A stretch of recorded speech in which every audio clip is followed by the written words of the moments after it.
آج کی جو رات ہے جس کو لیلۃ النصف من شعبان کہتے ہیں،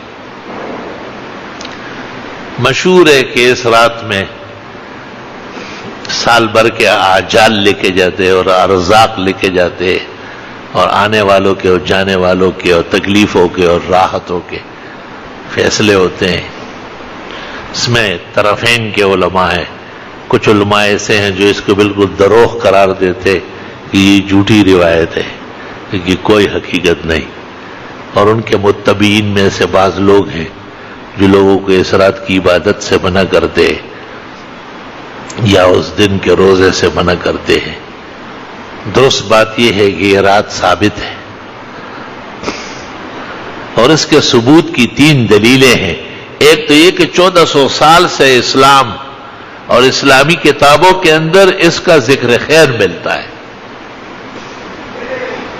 فقہائے کرام نے لیلۃ النصف من شعبان ہدایہ کے اندر موجود ہے، متبرک راتوں میں سے اس کو گنا ہے۔ کس چیز کا تبرک ہے پھر؟ اور لوگ ہڑبنگ مچاتے اور مسجدوں میں نعرے لگاتے اور جشن کرتے اور قبرستانوں کی صفائی ہو رہی ہے، بدعتی اور دوسرے عناصر انہیں دیکھ کر کے بعض بزرگوں نے شاید اس خیال سے کہ کئی بدعت سے جان چھوٹے، لیکن یہ کہ اگر کوئی شخص چھرا غلط استعمال کر لے تو اس کا یہ مطلب ہے کہ اس سے پھل بھی نہ کاٹا جائے، گوشت بھی نہ کاٹا جائے اور چھرے کو گھر سے مارکیٹ سے باہر نکالا جائے۔ یہ کوئی طریقہ ہے کیا؟ دوسری بات یہ ہے کہ ہمارے ہندوستان کے بڑے علماء میں حضرت مولانا انور شاہ کشمیری دارالعلوم دیوبند کے صدر المدرسین، آیت من آیات اللہ، انہوں نے شرح ترمذی کے اندر لکھا ہے کہ اس رات کی فضیلت میں احادیث آئی ہے، روایات ہے، وَلَهَا فَضْلٌ کبیر، بہت بڑی فضیلت ہے۔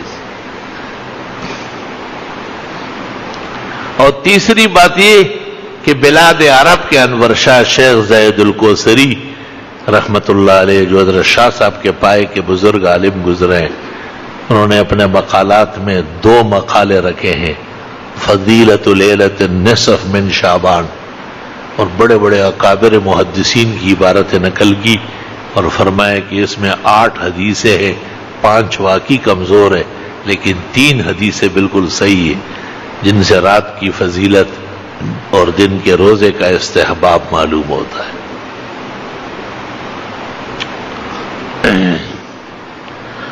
یہ بات اس لیے عرض کرتا ہوں کہ بعض روایات میں ہے کہ ایک مسئلہ سیکھنا 100 رکعت نوافل کے برابر ہے، تو مسئلے سیکھو، 100 رکعت تم کب پڑھو گے؟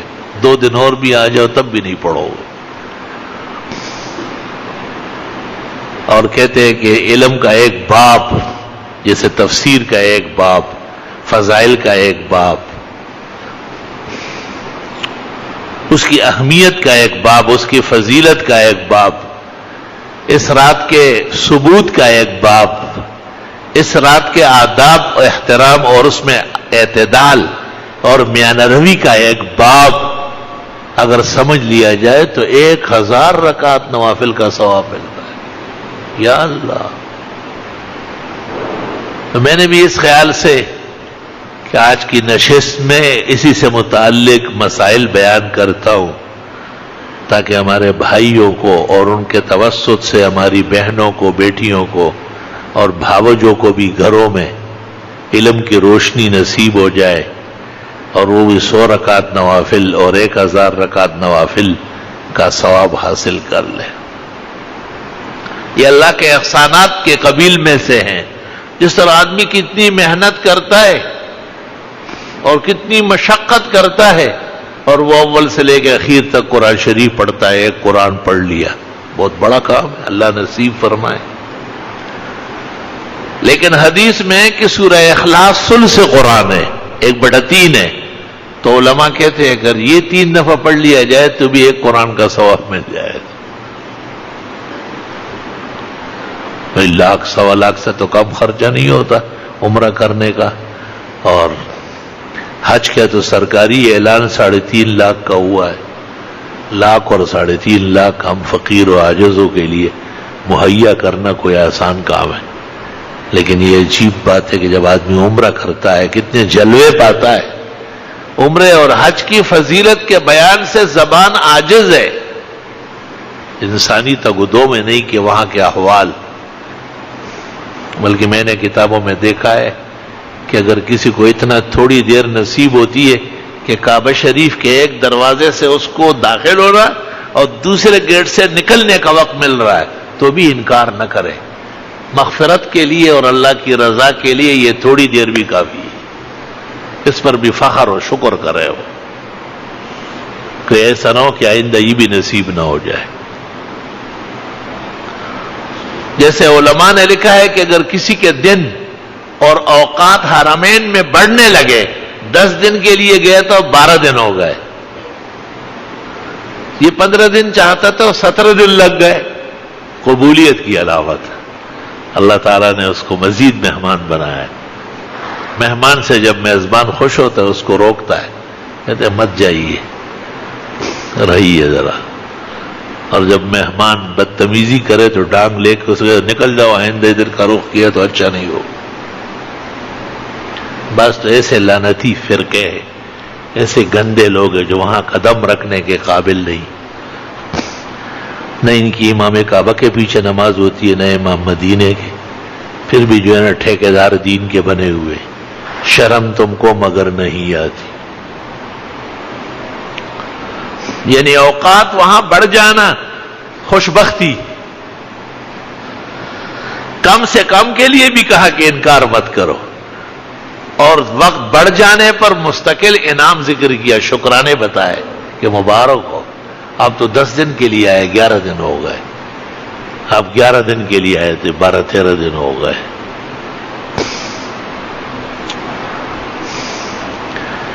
لیکن بہرحال اب سارا جہان ایک جیسے نہیں ہے. بہت سارے لوگ تڑپتے ہیں، اسی ارمان میں رہتے ہیں، یا رب کرے وہ دن کے مدینہ کو جائے ہم، خاکے در رسول کا سرما لگائے ہم. اوہ اجازت ہو تو آ کر میں بھی ان میں شامل ہو جاؤں. سنا ہے کل تیرے در پر ہجوم عاشقاں ہوگا.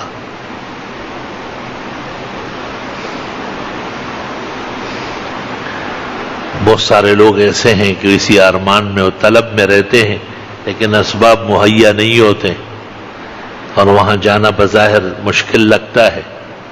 تو حدیث شریف میں ارشاد فرمایا، ترمذی شریف کی روایت ہے، من صلی الفجر بجماعت، جس نے فجر کی نماز جماعت سے پڑھی، ثم جلس وذکر اللہ، پھر بیٹھا رہا اور ذکر کرتا رہا. واضح رہے کہ فجر کے بعد جو درس قرآن ہوتا ہے یا مسائل کا بیان ہوتا ہے یا کئی حدیث کا درس ہوتا ہے، یہ انفرادی ذکر سے بوجوہ افضل ہے، زیادہ اونچے درجے کا ہے. حتی اذا طلعت الشمس، یہاں تک کہ جب سورج نکل آیا، قام، اٹھا، فصلی رکعتین، 2 رکعت پڑھی، اشراق کی 2 رکعت پڑھی. فلہو کا حج و عمرہ، اس کو ایک حج اور ایک عمرے کا ثواب ملے گا. اب یہ خیال آتا تھا کہ حج اور عمرے کا ثواب 3.5 لاکھ حج کے ہو گئے، 1.5 لاکھ عمرے کے، 4-5 لاکھ ہو گئے 2 رکعت سے. تو نبی رحمت والے نے کہا تامتن تامتن تام، پورا پورا پورا. آپ کو کیا تعجب ہے، آپ دے رہے ہیں کیا؟ صلی اللہ علیہ وسلم.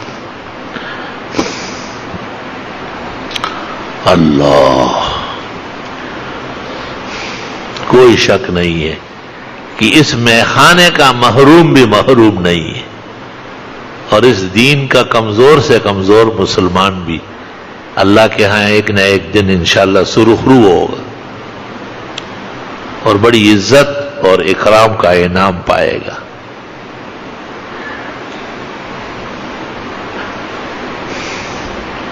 تو ایک بات تو یہ ہے کہ لیلۃ النصف من شعبان، یعنی شعبان کی 15ویں رات، اس کے فضائل ثابت ہے.